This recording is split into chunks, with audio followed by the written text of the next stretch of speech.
интеллект без человека не работает. Нужен грамотный человек, который мог бы искусственным интеллектом оптимизировать, улучшать качество своей работы и увеличивать продуктивность. Но искусственный интеллект не работает без человека. Если среди наших слушателей есть классные дизайнеры, есть классные ребята, которые разбираются в маркетплейсах, если есть ребята, которые создают круто контент, добро пожаловать в компанию Reviline. Мы готовы всех рассмотреть. То же самое можно написать на reviline.ru, либо можно написать мне лично в мои личные социальные сети. Я там, в принципе, тоже отвечаю. Вот. Мы рассмотрим всех ребят, и вы можете развиваться в нашей компании. Я думаю, получите очень крутой опыт, и мы еще и за это хорошо платим. Это для нас был шок. Это происшествие на концерте Кадышевой. Такое, конечно, с нами не происходило, да, наверное, никогда. Концерт начинается, проходит 20 минут, прибегает охрана и с матами просто чуть ли не сворачивает всех наших, выгоняет оттуда, говорит, чтобы вас тут не было, щетки не должны быть тут. И все, и всех выгоняет. А у нас прям черным по белому в договоре написано: присутствие наших промоутеров с нашим реквизитом в течение всего концерта в партере. Максим, немного о твоей команде. Ведь когда ты начинаешь, ты фактически один, несколько человек, которые тебя поддерживают, команда растет, масштабируется. Сейчас, насколько я знаю, у тебя уже несколько заводов в разных странах, и, соответственно, должен быть большой штат. Несколько 25. Больше 25. Несколько десятков. Уменьшил, несколько десятков, да. Немного о твоей команде, и, насколько я понимаю, на сайте у тебя там дистрибьюторская сеть, я даже свой родной Пермский край там нашел. Да. Сколько человек? И принимаешь ли в команду новых, скажем так, не партнеров, а сотрудников? Это две разные темы. Мы сейчас отдельно обсудим. Отдельно дистрибьютор — это отдельно, это не сотрудники. Дистрибьютор — это предприниматели в своих регионах, которым нравится наш подход и продукт, и продают его в своем регионе. Мы им даем маржинальность, у нас есть опт-розница, есть дистрибьюторский прайс. Мы им даем зарабатывать, они у себя в регионе самостоятельно продвигают продукт, мы помогаем тоже где-то в рекламе, где-то с мероприятиями оплачиваем, они на них ходят, вот, и тем самым зарабатывают на продаже нашего продукта. Это отдельная история, это предприниматели в каждом регионе. И, кстати, да, для тех, кто будет смотреть, если кому-то интересно в своем регионе, если им интересен наш бренд, интересен наш подход, можете написать на сайте reviline.ru на почту: хочу продавать бренд Reviline у себя в городе, мы рассмотрим вашу заявку, и если у нас там нет дистрибьютора, то готовы, в принципе, предложить вам дистрибьюцию на ваш город. Вот. Открыть островок поможем, там наладить работу с докторами, расскажем, как мы работаем, это все без проблем можем помочь. Вот. Это первое. Про сотрудников. Сейчас у нас, уже 150 сотрудников, порядка 150 в компании. Это своих. В основном все находятся в Москве. Кто-то работает в офисе, кто-то удаленно. В основном все в офисе. Я вообще сторонник офлайн работы. То есть онлайн как-то у нас плоховато. То есть, чтобы найти эффективного онлайн-сотрудника, это надо прям сильно постараться. У нас чаще всего эффективные, они все в офлайн работают. Вот. У нас порядка 500 квадратов офисов, у нас почти там целый этаж. Мы снимаем старое заводское здание с высокими потолками. Вот недавно его отремонтировали, там у нас прям прикольно, как лофты стали прям такие потолки под 5 метров. Вот. И у нас 1500 квадратов склад, большой склад. У нас сейчас нам повезло, подвернулось помещение большое, съехала химчистка. Мы прям 3 года не могли найти нормальный склад, и наконец, аллилуйя, нам повезло. Мы освободили, открыли. Там сделали тоже ремонт, сделали классный склад у нас теперь прикольный, с нашим отдельным лифтом. Это лифт прям хорошо, у нас есть свой лифт. Класс. Вот. И на самом деле мы находимся в постоянном поиске классных ребят на разные вакансии. Если среди наших слушателей есть классные дизайнеры, есть классные ребята, которые разбираются в маркетплейсах, если есть ребята, которые создают круто контент, добро пожаловать в компанию Reviline. Мы готовы всех рассмотреть. То же самое можно написать на reviline.ru, либо можно написать мне лично в мои личные социальные сети. Я там, в принципе, тоже отвечаю. Вот. Мы рассмотрим всех ребят, и вы можете развиваться в нашей компании. Я думаю, получите очень крутой опыт, и мы еще и за это хорошо платим. Вот. Это здорово. Потому что не только производишь, но еще рабочие места создаешь. А это очень важно в наше время на самом деле. Ну, сейчас, да, сейчас очень много и закрывается, на самом деле, компаний. Сейчас за прошлый год какая-то статистика, там прям всегда был рост, открывшихся относительно закрывшихся компаний, а в этом году прям какой-то сильный перевес в сторону закрывшихся, точнее, в прошедшем году. Максим, расскажи немножко, мне вот тоже всегда вопрос был интересно, вот когда сейчас идет, ну, скажем так, определенная экономическая война против нашей страны, насколько тяжело было выходить на западные рынки и где больше всего представлена продукция? Вообще, как вот это вот вхождение шло? Ну, на западные мы не вышли, мы работаем в основном на странах СНГ, то есть страны СНГ, у нас Иран, у нас Черногория и там еще какая-то страна, не помню, вот, но не западная. Мы рассматриваем, у нас сейчас десант полетел в Бразилию, вот, будет там исследовать рынок, мы сейчас метим на Бразилию, потому что самый огромный рынок стоматологический именно в Бразилии, самый огромный, население больше, чем в России почти в 2 раза, много бедного населения, но много и такого как бы очень тоже образованного населения. Вот, будем пробовать тот рынок. Пробовали рынок Дубая, пробовали рынок Европы, стояли на выставках, Турция выставка была, стояли там тоже. Но я там не хотел сам открывать компанию, потому что основные вложения я за Россию, я люблю Россию, я вкладываю в Россию в основном деньги.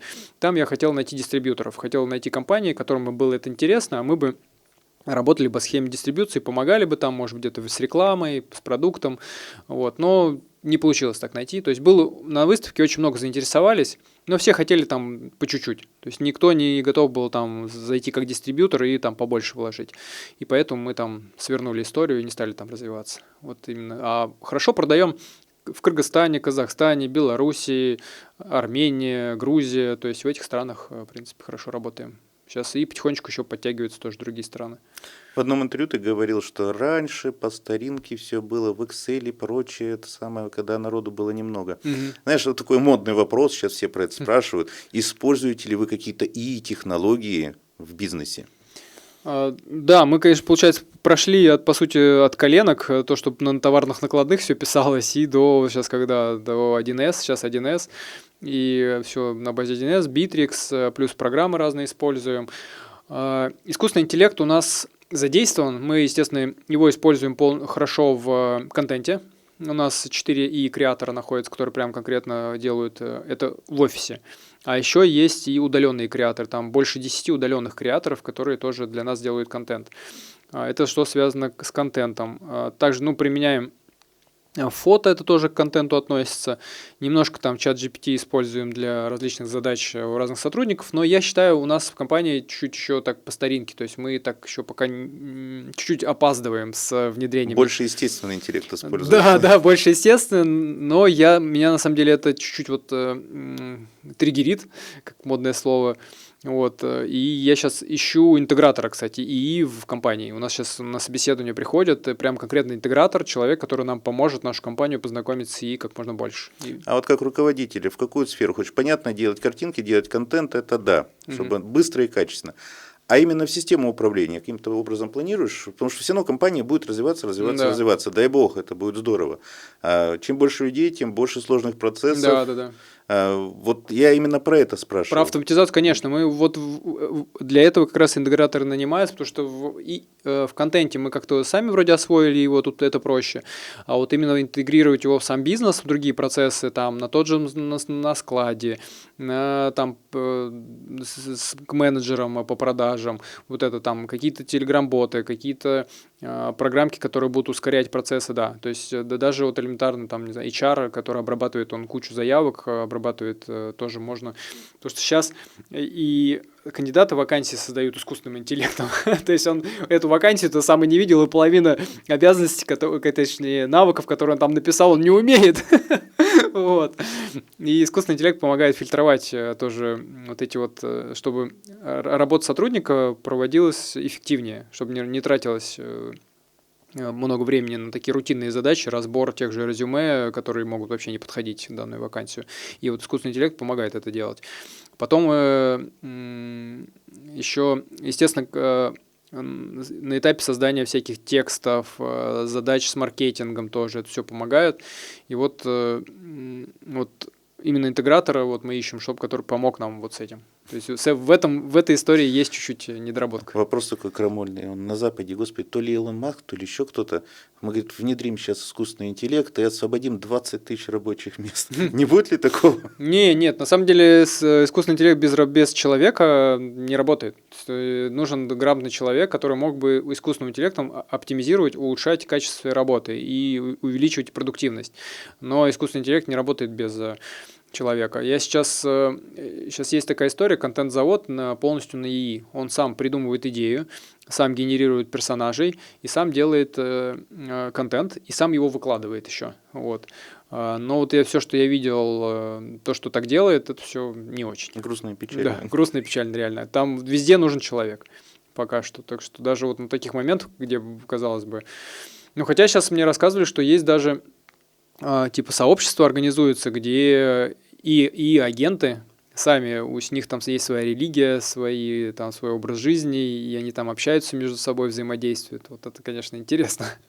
Немножко отошли в сторону, но я просто вспоминаю, мне вот было интересно, я очень активно работаю с ИИ для определенных задач, и как-то одной из крупных программ, не будем называть ее, рекламировать, мы с ней полчаса общались на тему, а являешься ты искусственным интеллектом? То есть я искусственным интеллектом. В итоге мы с ним договорились до того, он мне расписал страниц на 10, почему он не является искусственным интеллектом и чего ему не хватает. На самом деле, оно стало очень модным словом сейчас. Сейчас чуть ли не в кофейник засовывают. А по-хорошему это нормальные старые генетические алгоритмы, которые работают просто с бигдатой. Ну да. Просто раньше компьютеры послабее были и дисковые массивы. А сейчас есть бигдата, здесь быстрые алгоритмы. Но это еще не искусственный интеллект. Это маркетинг, наверное, мне кажется. Тоже. Ну, наверное, да.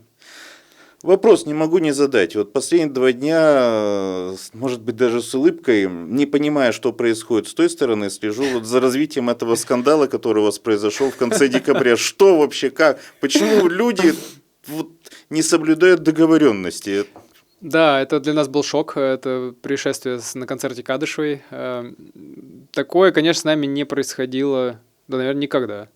Мы посетили тысячи мероприятий. Вот за время работы, 13 лет уже бренду, мы посещаем в год сотни мероприятий. То есть за все время это в тысячах измеряется, офлайн мероприятия именно. Нас уже очень много зовут сами. То есть мы даже не мы предлагаем, а нам пишут, что давайте поучаствуйте в нашем мероприятии.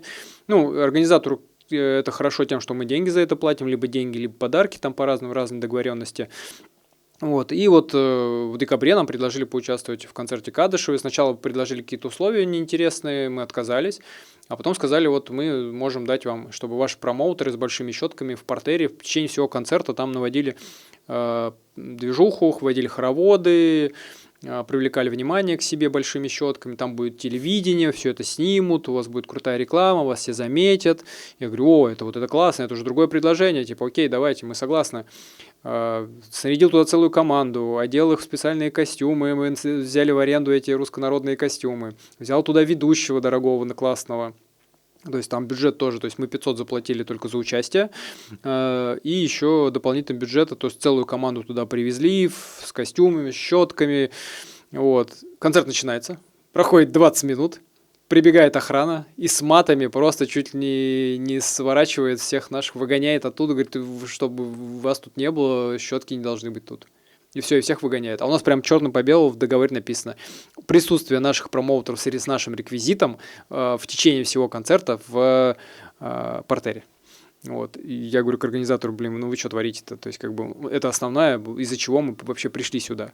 Это, верните, пожалуйста, деньги. Нет, мы вам ничего не должны, вы же были там. Вы же там были. Я говорю, в смысле?